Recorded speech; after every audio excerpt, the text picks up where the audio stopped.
Thursday, the 24th of January 2024. This meeting is being broadcast live to our YouTube channel. Before we commence with today's formal business, could I ask everyone in the chamber to switch off or make silent their mobile phones, please?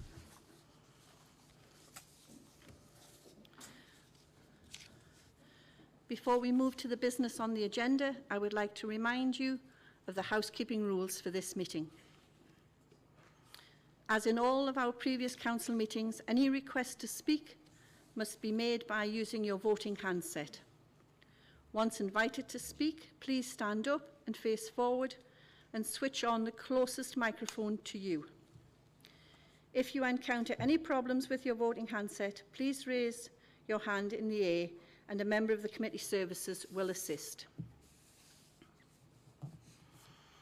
I would like to extend a warm welcome to the members of the public attending the meeting. You are very welcome to attend and observe proceedings. However, I request politely that you do not disrupt this meeting.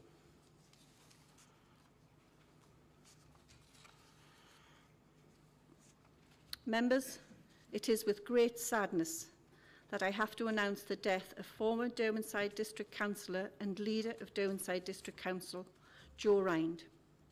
Joe was elected to represent the Dipton ward on Derwentshire District Council between 1987 until 1991. Can I ask you all to join with me in standing for a moment's silence?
We move to item 1 to confirm the minutes of the meeting held on the 6th of December 2023. Can I have a mover? Chair, can I move the minutes? Thank you. Thank you. And a seconder? Second the minutes, Chair. Thank you. Are the minutes agreed? Thank you. We move on to item 2, declarations. Does any member wish to declare an interest in relation to any item of business on the agenda?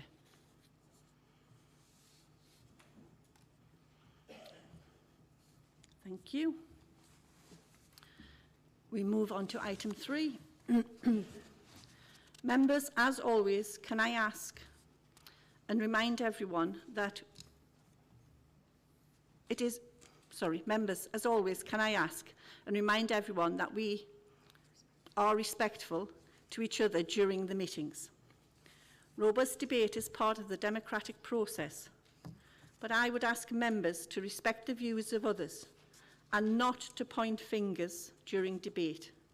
I would also remind members that it's not appropriate to shout at other councillors across the floor during debate. Please use the microphones when speaking. When points of order are raised, once a ruling has been made on advice from the Head of Legal and Democratic Services, it will not be revisited.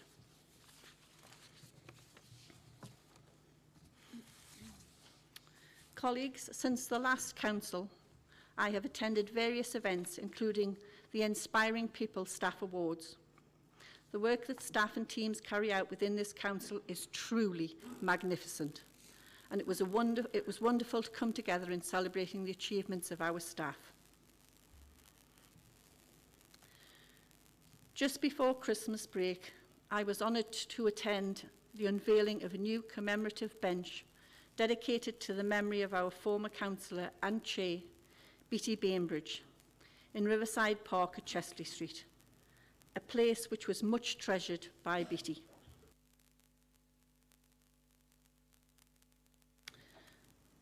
As always, there has been a number of successes to announce since our last meeting. Durham City's new bus station has opened.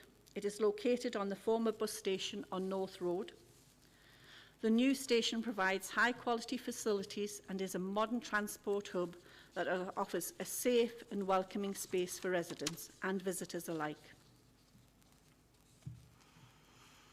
A programme of world-class events, skills development and community-led activities has received a £1.25 million Place Partnership Awards from the Arts Council through the National Lottery.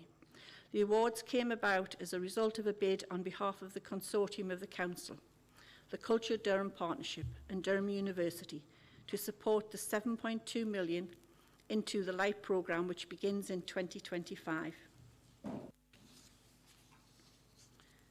Carrying on with the good news, Ofsted inspectors have praised the work the Council does to prepare and support young people as they leave care and remarked that Durham is diligent in its effort to ensure that the care experience young people are given the opportunity to achieve their goals.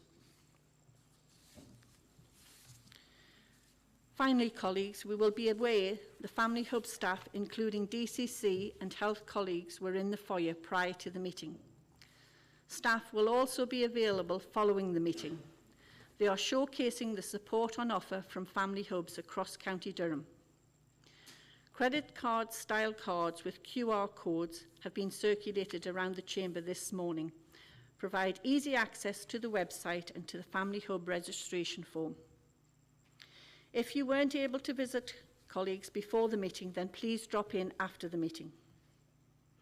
Also within the foyer is information about fly tipping. Staff are on hand to anyone who wants to chat. Thank you. We move on to item 4, the Leader's Report. Can I invite the Leader of the Council to present her report? Thank you, Chair, and welcome everyone to the first Council meeting of 2024. In 2024, we will look to strengthen our position as the Culture County, building on the legacy of the UK City of Culture bid. In early summer, the Story will open its door at Mount Oswald. This will be a world-class attraction which will bring together our archives and registrar services. At Locomotion in Shildon, a new exhibition space is set to open this spring. New Hall will create the largest collection of historic rail vehicles undercover on one site anywhere in the world. Major developments are also due to be completed at Raby Castle and Beamish Museum, and let's not forget that we will welcome back First Division County Cricket after a great season last year for Durham County Cricket team. In addition, our world-class festivals and events will continue to bring communities together and attract thousands of visitors into our towns and villages. From Bishop Auckland and Seaham Food Festivals to the musical extravaganza that is Brass, our festivals and events do more than just entertain. They boost County Durham's visitor economy, raise our profile as a place to live, work and invest, and inspire our young people. I hope that all members here today will join me in looking forward to maximising the benefits for our communities this year. Thank you. Thank you. Do any members have any questions on the report? Councillor Marshall. Thanks, Chair, and thanks to the Leader for the report. Can I just ask whether or not the Leader agrees, given the precarious financial position the Council finds itself in, that a full cost-benefit analysis is undertook at the earliest opportunity on the Art Gallery and Fancy Restaurant on the former DLI Museum, given the update on the Story in today's report, the 16 million costs and the 600 grand a year revenue stress it puts on an already strained Council budget?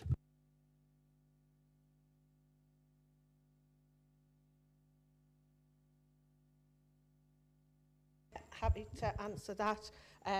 In terms of budgets, we look at them practically daily.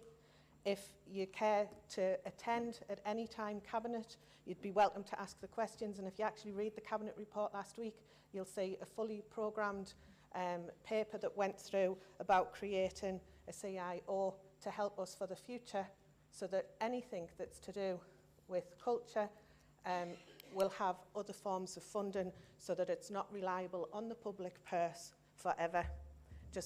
It's a way forward. It's how we look to do things to make sure we protect the future for our residents now and our residents to come.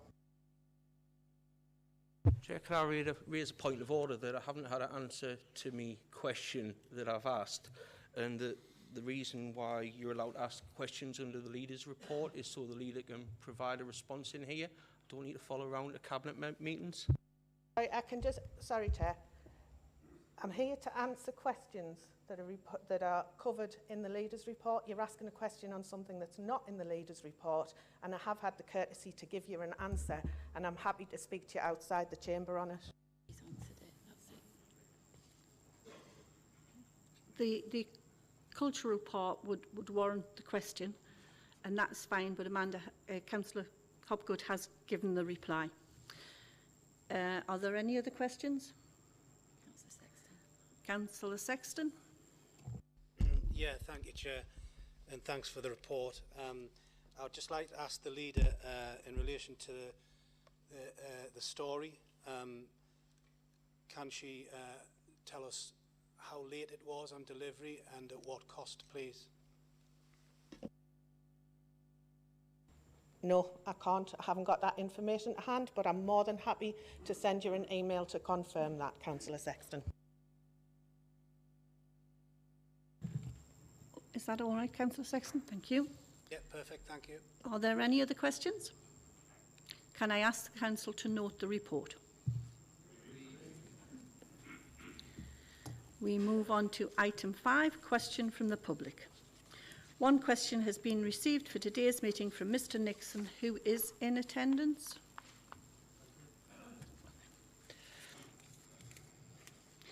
Thank you, Chair. Can I ask the Head of Legal Democratic Services to outline the procedure to be followed, please? Question to the Council. The Head of Legal is going to... This is a process. Thank you, Chair. Good morning, members. So, in a moment, the Chair will invite Mr. Nixon to ask his question, and the question will be displayed on screen. The relevant portfolio holder will be invited to respond. There are no supplementary questions or debate permitted once the answer has been given, but the question and response will be published on the Council's website. Thank you. Mr. Nixon, can I invite you to ask your question, please? Thank you, Chair. Can the relevant portfolio holder or leader of the Council please explain how it is possible Stanley Civic Centre, which is a responsibility of Stanley Town Council, but owned by Durham County Council, has been allowed to deteriorate to such an extent by the Labour-run Town Council, which is required under its full repairing lease to ensure the property is kept in good condition? Thank you.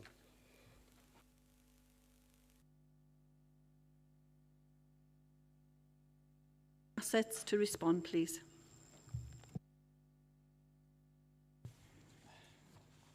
Thank you, Chair.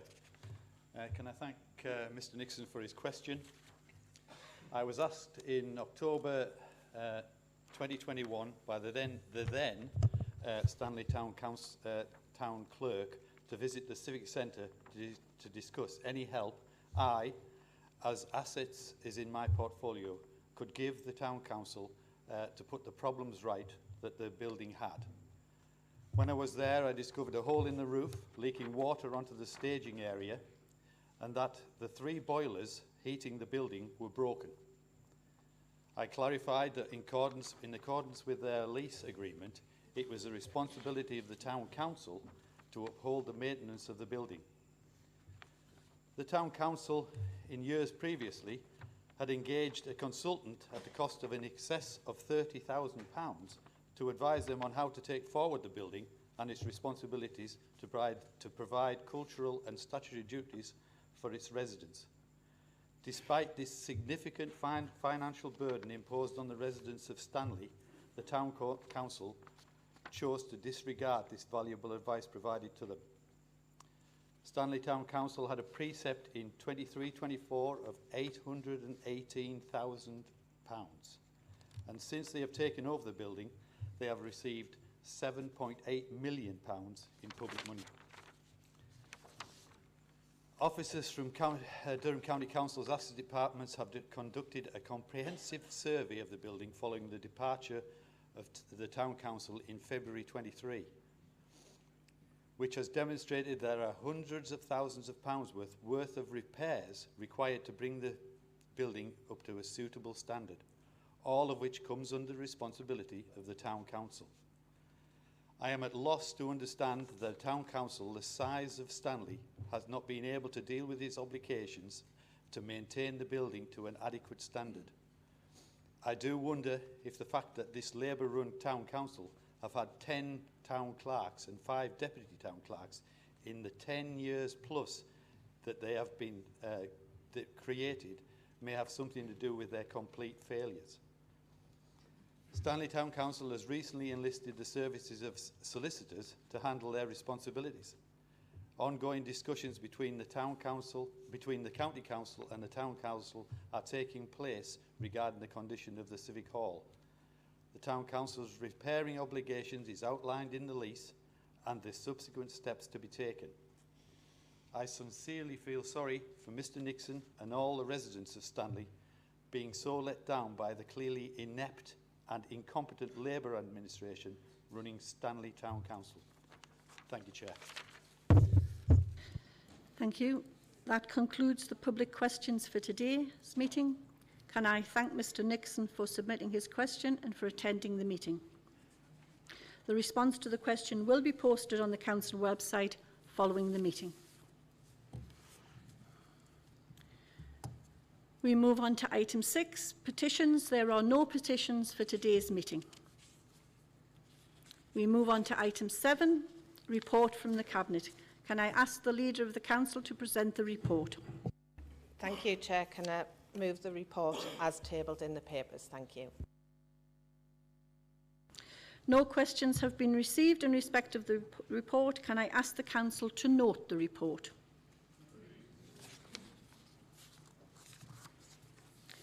We move on to item 8, update on local code of corporate governance. Can I ask the Corporate Director of Resources to present the report?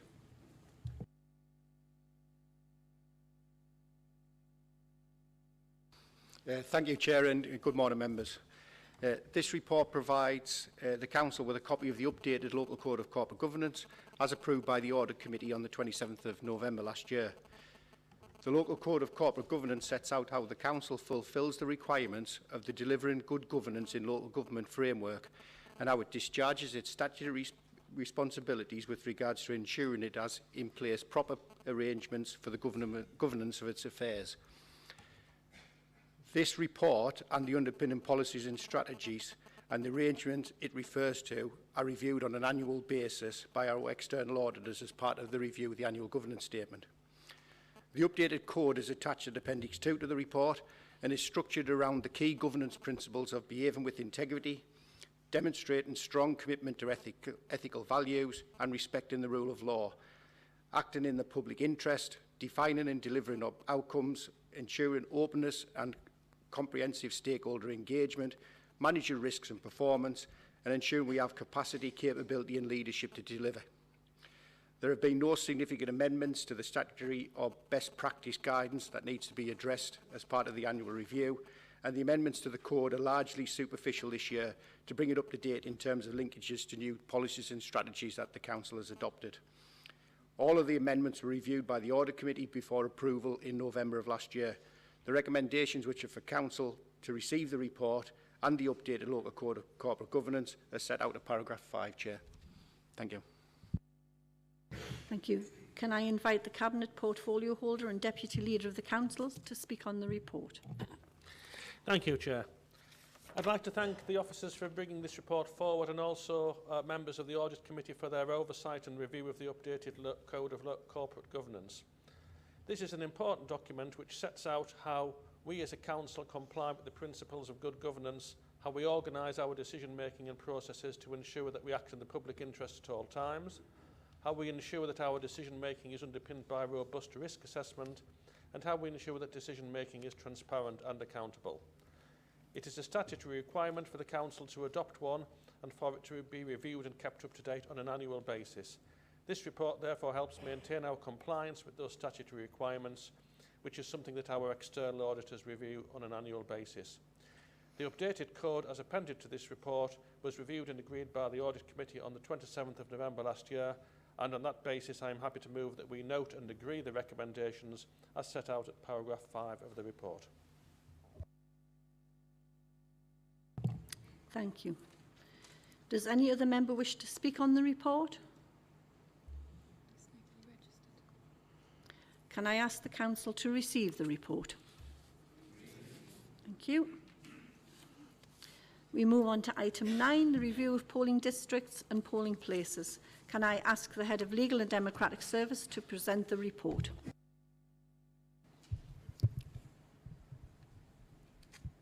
Thank you, Chair.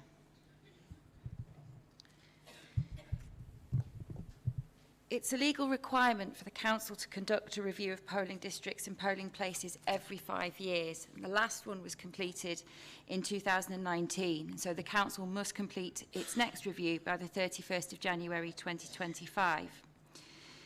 The review, which began on the 2nd of October, takes account of changes under the recent review of parliamentary constituency boundaries, and we will need to do a further review in response to the Local Government Boundary Commission review, which was published in November. The returning officer is required to comment on existing polling stations and arrangements for new ones, bearing in mind his role to ensure that the election is administered effectively. We currently have 477 polling districts which make up the existing 63 electoral divisions, within which there are 436 polling places, and a polling place is where a polling station is situated. There are 4 stages to the review: notification, consultation, concluding the review, and publishing the review. Details are set out at paragraph 10 onwards of the notification, which was published on the Council's website across 9 of the Council's customer access points, together with details of the existing arrangements and the proposals. There was also a press release published, and representations were sought from those organisations listed at paragraph 12. And the consultation ran from the 2nd to the 31st of October. At the end of the consultation, all responses were considered, and details of the responses received and the returning officer's response are set out at Appendix 2 to the report. As you might expect, we received a number of representations regarding the use of schools as polling places. Paragraph 15 of the report sets out the legislative provision for the use of schools, but the returning officer is acutely aware of the issues and concerns connected with the use of schools, and therefore will only use them where there are no suitable alternative polling places. And we advise schools in advance of the election dates, so where possible they are able to plan inset days around election day. Paragraph 18 sets out the considerations for the returning officer when drawing up proposals, in particular ensuring that such reasonable facilities as are practicable in the circumstances and accessibility for voters. The report also notes that we are no longer able to use porta cabins for polling stations as they're not big enough to accommodate the additional equipment and staffing and accessibility requirements set out under the Elections Act 2012. Appendix 3 to the report sets out a table of the proposed changes, and changes have been proposed where existing places are no longer available or where a more suitable polling place has been identified, and local members have been given an opportunity to comment on the proposals. The report was also presented to Constitution Working Group on the 9th of January. If the proposals are approved, there will be 423 polling places, which will include 46 schools, which is a reduction from 48, and overall there will be 6 changes. At Appendix 4, there is a full list of the final proposed polling arrangements for each parliamentary constituency in alphabetical order. Chair, the recommendations are at paragraph 4 to approve the proposed changes to polling districts and polling places as set out in Appendix 4, and additionally to delegate authority to me as the Head of Legal and Democratic Services in consultation with the Leader and Deputy Leader and relevant local members to deal with any changes that might be required before the next review. Thank you. Thank you. Can I have a mover on the report? Councillor Hopgood. Yeah, thank you, Chair. I'd like to remove the report as tabled. It has been through Constitutional Working Group, and just to reiterate, it is based on the current council boundaries, not the new ones in 2025. Thank you. Can I have a seconder on the report? Yes, I'm happy to second the report, Chair. Thank you. Does any member wish to speak on the report? Can I ask the Council to agree the report? We move on to item 10. Overview and Scrutiny 6-month update. Can I invite Councillor Rob Crouch, Chair of the Corporate Overview and Scrutiny Management Board, to present the 6-monthly update, please? Thanks, Chair, for the opportunity to report to full Council this morning on just a few of the things that Overview and Scrutiny have been up to in the 6-month period between June and November 2023. And it's been a very busy period for scrutiny. As ever, in every aspect of our work, we encourage exclusiveness and transparency, and we strive to continue our input into policy development. And in doing that, we're guided by the 4 principles of effective scrutiny. First, to provide a constructive, critical friend challenge, to amplify the voices and concerns of members of the public, to drive improvement in public services, and to ensure that scrutiny is led by independent-minded people who take responsibility for their roles. To demonstrate the progress we've made over the past 6 months, Chair, I'd like to give just a brief example from the board and each of the thematic committees on some of the work we've covered over that 6-month period. The Corporate Overview and Scrutiny Management Board has again contributed to the budget process through close scrutiny of MTFP 14, and we met just yesterday to consider and comment on the latest MTFP update report as received by Cabinet in January. Members of the board have also scrutinised the Council's proposals as part of the Community Engagement Review, and in particular the roles of area action partnerships and potential changes to their governance arrangements under any revised model. The Adults Wellbeing and Health Committee, led by Councillor Veronica Andrews, has examined proposals for the North East and North Cumbria Integrated Care Board and its forward plan, as well as the outcomes of recent CQC inspections into Tuve and CDDFT. That's the Tees Eskin, Weir Valley and the County Durham and Darlington NHS Foundation Trusts. The Children and Young People Scrutiny Committee, chaired by Councillor Anne Reid, welcomed the opportunity to comment on the Council's Home to School Transport Services consultation. The response to the proposals put forward following consultation raised a number of issues which were subsequently debated in both the Management Board and again here in full Council. Members of the committee have asked for further reports back to committee on some outstanding home to school transport issues. The Economy and Enterprise Committee, chaired by Councillor Bill Moist, has continued its input into the Inclusive Economic Strategy and its delivery plan, with a particular focus on the development of its delivery plan and an associated investment plan. And the committee continues to monitor progress on some of the Council's major projects, including the Leisure Transformation Strategy and master plans for settlements across the county. The Environment and Sustainable Communities Committee, chaired by Councillor Bev Coult, has built on previous work in respect of the Council's declaration of an ecological emergency by scrutinising the Ecological Emergency Action Plan, including actions planned and delivered against key action plan themes.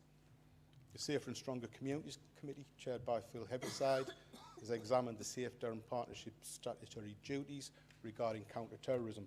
Members noted the Channel Initiative, which adopts a multi-agency approach to identifying and supporting individuals who may be at risk of being drawn into terrorism. Finally, Chair, I'd like to take the opportunity to thank all scrutiny members for their attendance at scrutiny meetings, for their contributions in driving forward individual thematic work programmes, and for taking up the opportunity to participate in ongoing training and development sessions. And on behalf of those members, Chair, I'd like to place on record our thanks to the officer team for their part in helping to deliver the work programmes of the Management Board and each of the thematic committees. Their commitment and hard work, often behind the scenes, in meeting the requirements of scrutiny members is valued and appreciated. Chair, the purpose of this agenda item is to give an update, a brief update of some of the work we've carried out since I tabled the annual scrutiny report here in June last year. And I ask members to accept this update report as set out in the council papers in front of us this morning. Thanks, Chair. I'd like to thank Councillor Coote for that comprehensive update. Does any member wish to speak on the report?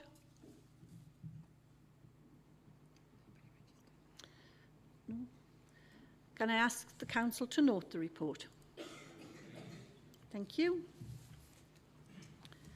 Can we move to item 11? Motions on notice. We have 2 motions for consideration today, which are detailed on the agenda. Can I ask the Head of Legal and Democratic Service to outline the procedure, please? Thank you, Chair. The usual rules of debate apply. So movers of motions have 5 minutes to speak. Seconders and other speakers have 3 minutes. Members may only speak once on a motion other than the mover, who has a 3-minute right of reply. If an amendment is moved and seconded, the debate is on that amendment. Only one amendment may be moved and discussed at any one time, and therefore no further amendments can be moved until the amendment under discussion has been dealt with. Each member can speak once on an amendment, except for the mover of the original motion, who has a 3-minute right of reply but may not otherwise speak on it. If, following the vote, an amendment is carried, it becomes a substantive motion. If the amendment fails, then the debate goes back to the original motion. 15 minutes before the expiry of the time limit for consideration of motions, the Chair will advise that there is 15 minutes left. At that point, no further registrations to speak will be accepted. Those already registered will be invited to speak in the order that they registered until the expiry of the time limit. Thank you, Chair. Thank you. Can I invite Councillor Alison Beattie to move her motion, please? Thank you, Chair. Councillor Alison Beattie, Pelton Division.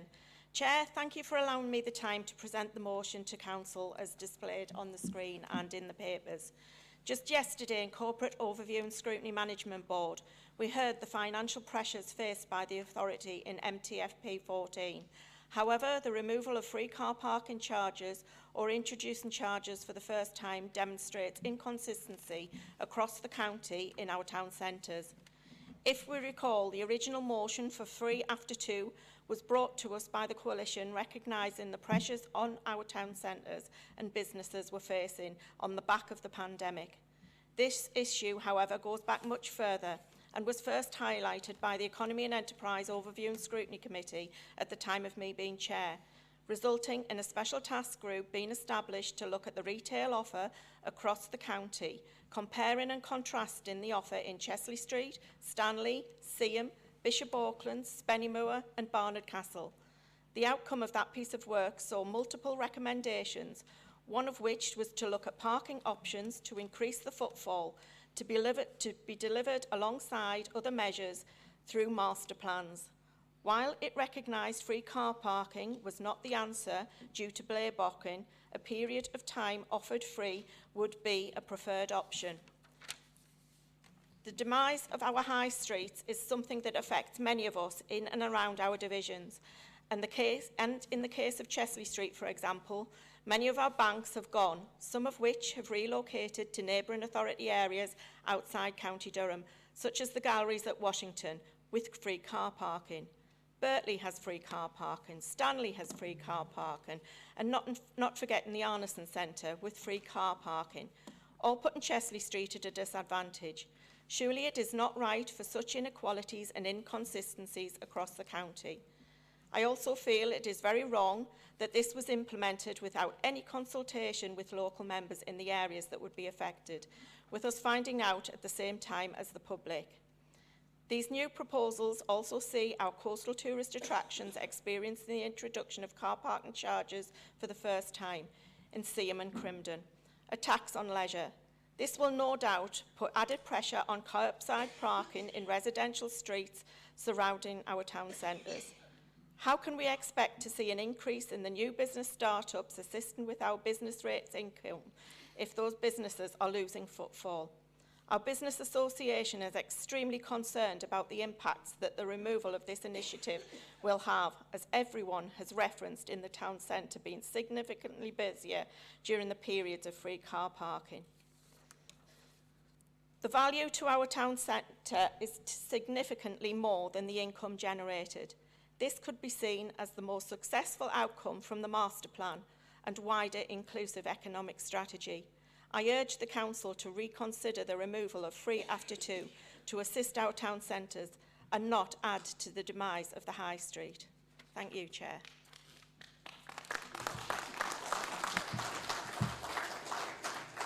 Thank you, Councillor. The motion will require a seconder. Councillor Sexton. Yeah, thank you, Chair.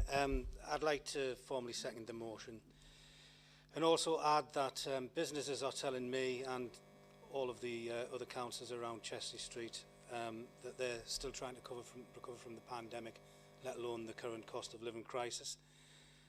Councils across the country appear to be doing as much as they can to support their towns and villages, whereas this decision has an appearance that we want to penny pinch the pockets of hard-up residents at the cost of the high street businesses and to the detriment of our town centres. Residents are extremely confused as to why some areas have to pay parking whilst others have had free parking for years. And I know that that parity will be dealt with, but potentially it should have been dealt with a long time ago.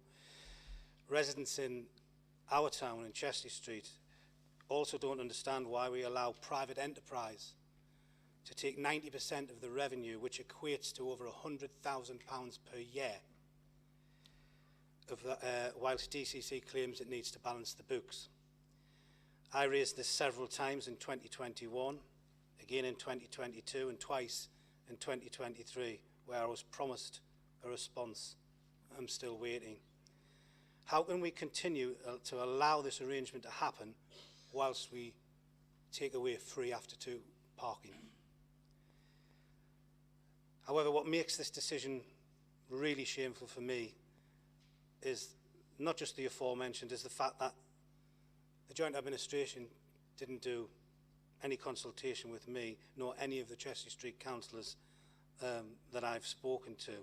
And we all found out through Facebook and residents and businesses ringing us up, which put us in a very, very difficult position, as I'm sure you can imagine. Deliver on what we all promised, support our towns and villages, you know, and liaise with elected members on this. We can all agree to disagree as long as we're included. Please support this motion and reconsider this decision on free after 2. And Chair, could I ask for a name vote, please? Thank you. Thank you. Does any member wish to speak on the motion?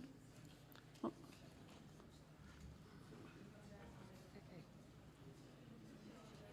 It's for the name vote. So, yeah, it will be a name vote. Councillor Hopgood. Thank you, Chair, and thank you, Councillor Beattie, for putting this motion this morning. On behalf of Cabinet, I would like to accept the motion as tabled and unamended, and given what we've heard here and the fact that people have stood up, I presume that everybody will accept this, nobody will be against it, so if we can just agree it, we can move on. Thank you, Chair. Yeah. So just to clarify, are you moving a motion to go straight to the vote? Yes. Yes. It requires a seconder. Okay. Second the motion to proceed to the vote, Chair. Thank you. I will ask Helen to give us the procedural. So we've had what's called a closure motion to put the question to a vote, which has been seconded. So it's for the Chair to determine whether the item has been sufficiently discussed And if so, the Chair will put that procedural motion to the vote. So we would be voting on Councillor Hopgood's motion. If that's passed, then Councillor Beattie would be given the right of reply before we vote on the motion that she tabled. Thank you. Nobody registered to speak. We have no one registered to speak. I am assuming no member then is against the motion. Can we vote on the motion that Amanda's put forward?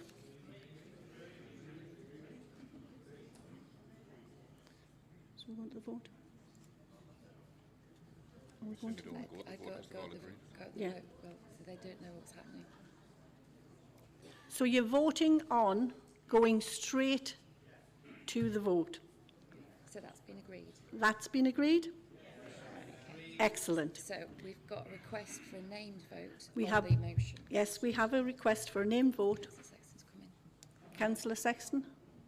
Yeah, Chair, sorry, and forgive me if I've misinterpreted, but I thought Councillor Hopgood was thinking of dispensing with the vote altogether, given that was unamended. My apologies, but can we not do that?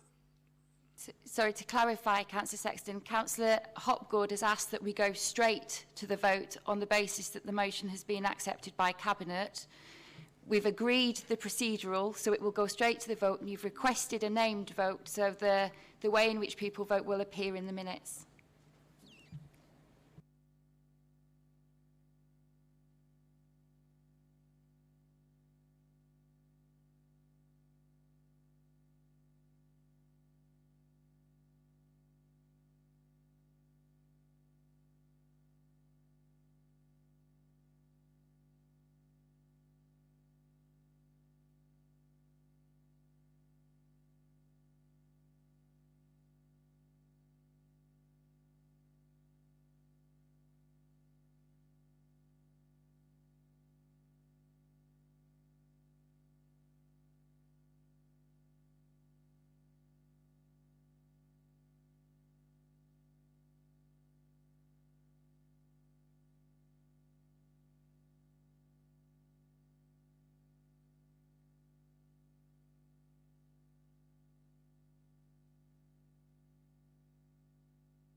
So that buzzer indicates the vote is open. If you're voting in favour of Councillor Beattie's motion, it's 1, 2 against and 3 to abstain. If you press the wrong button, pressing the right one corrects your vote.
Councillors, We're closing the vote.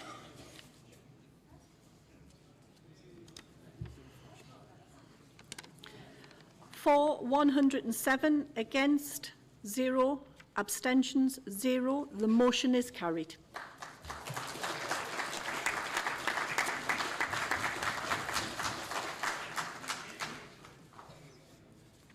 Councillor Kevin Shaw, can you move your motion, please?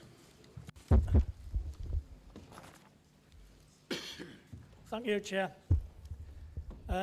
Just to provide some context and background to this motion, I wrote to the leader on behalf of the Labour Group on the 14th of December, asking that the Coalition take immediate action by seeking a judicial review to seek reimbursement from government to recover the costs spent on refused levelling up bids.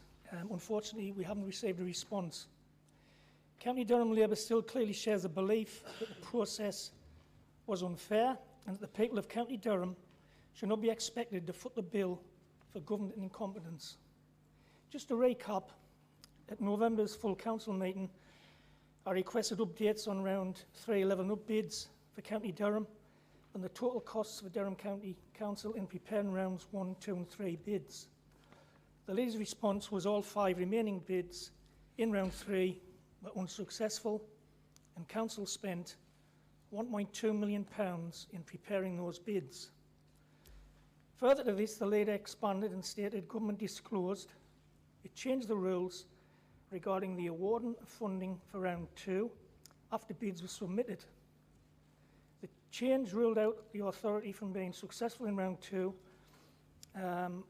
if they've been successful in round 1, regardless of the scale of need. As a result, the leader stated that Durham County Council wrote to government requesting reimbursement of costs. Its response was to resubmit bids for round 3. And the leader further explained, following the announcement of successful round 3 bids, once again after the event, we discovered criteria being changed yet again without anyone's knowledge. This time, County Durham had been removed as a priority 1 status area, reducing the likelihood of any success. The leader further explained that as a result of being made aware of this and there being no more bidding rounds, another letter was sent to government requesting full reimbursement of council's costs. County Durham Labour share all of the concerns. Having considered the leader's intention to request full reimbursement of costs, we have no reason to believe this will be successful and the County Council will be similarly ignored in this request.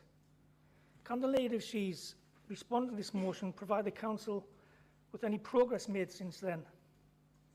We're of the view that the only way we can effectively hold the government to account and to successfully recover costs incurred in drawing up the bids for rounds 2 and 3 is via direct challenge to government, exposing the process for the unfair charade it was.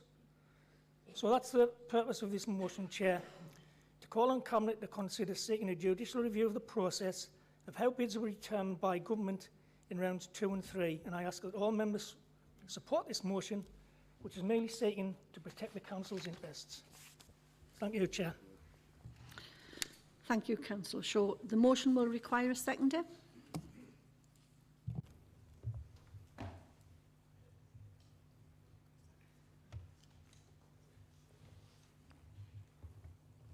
Thank you, Chair. I rise just to second this motion. I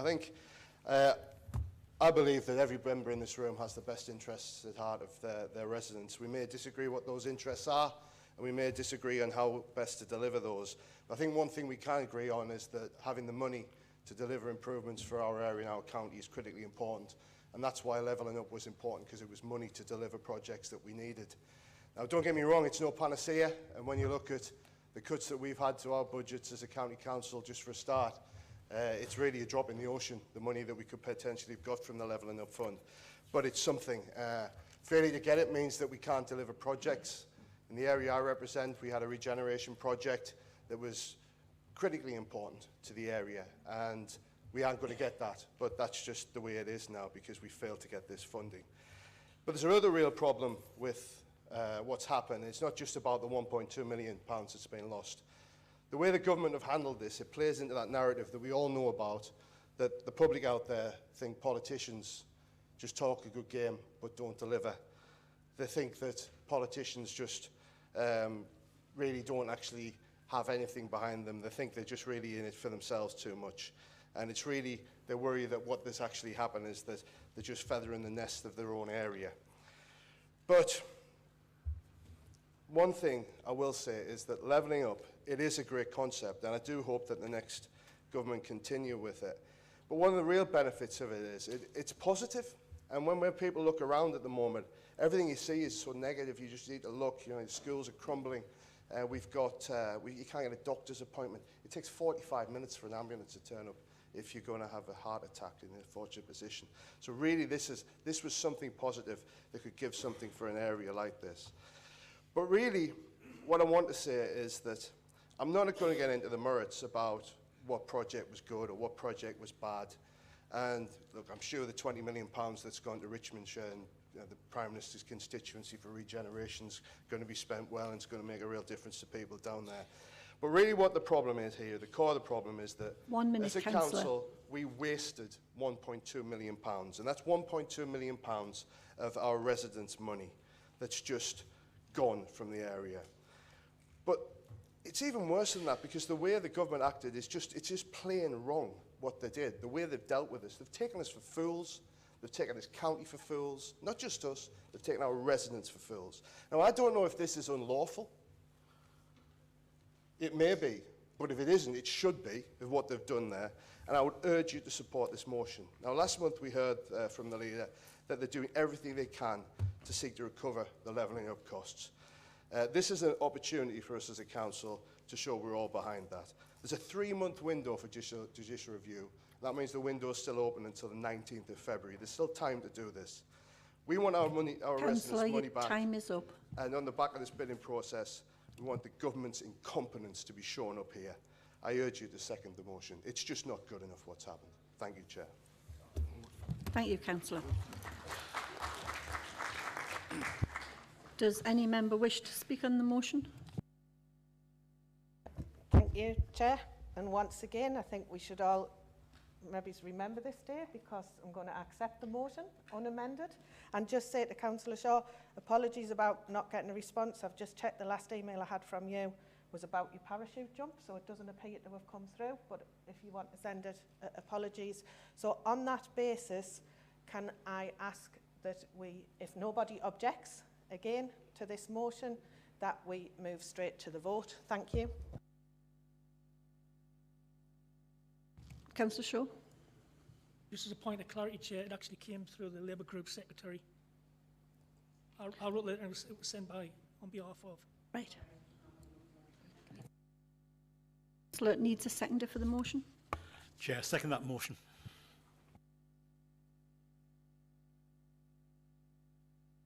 Sorry, again, there is no one registered to speak. Shall we go to the vote? Let's have the vote. Does anyone...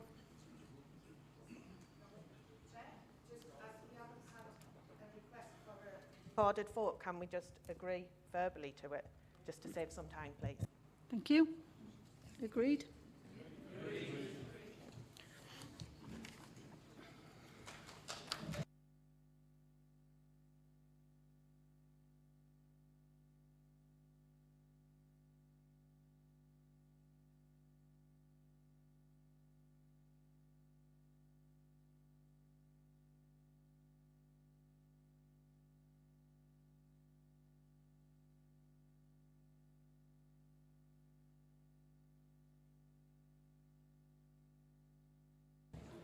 Councillors?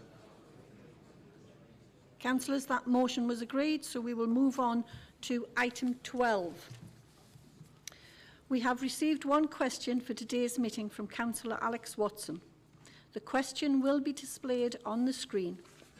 Can I invite Councillor Watson to ask his question, please?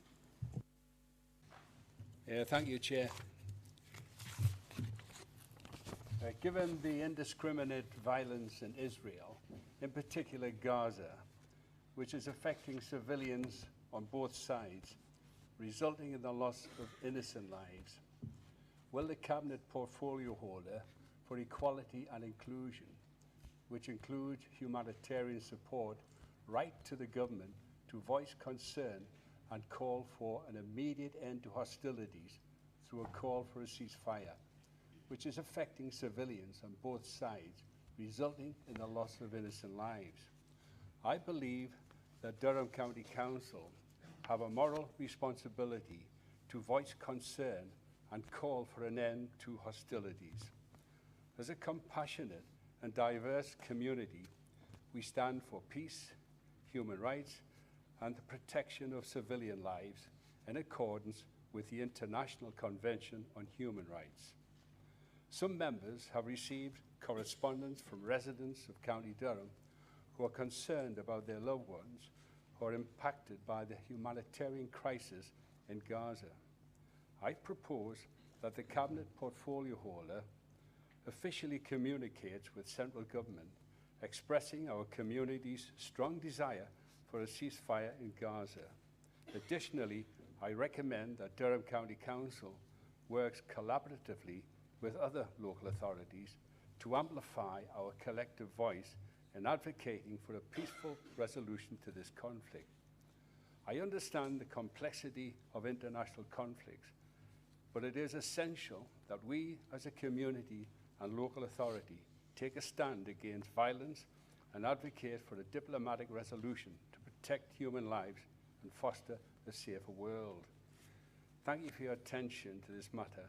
I trust that Durham County Council will join with other compassionate communities in urging for an immediate ceasefire in Gaza.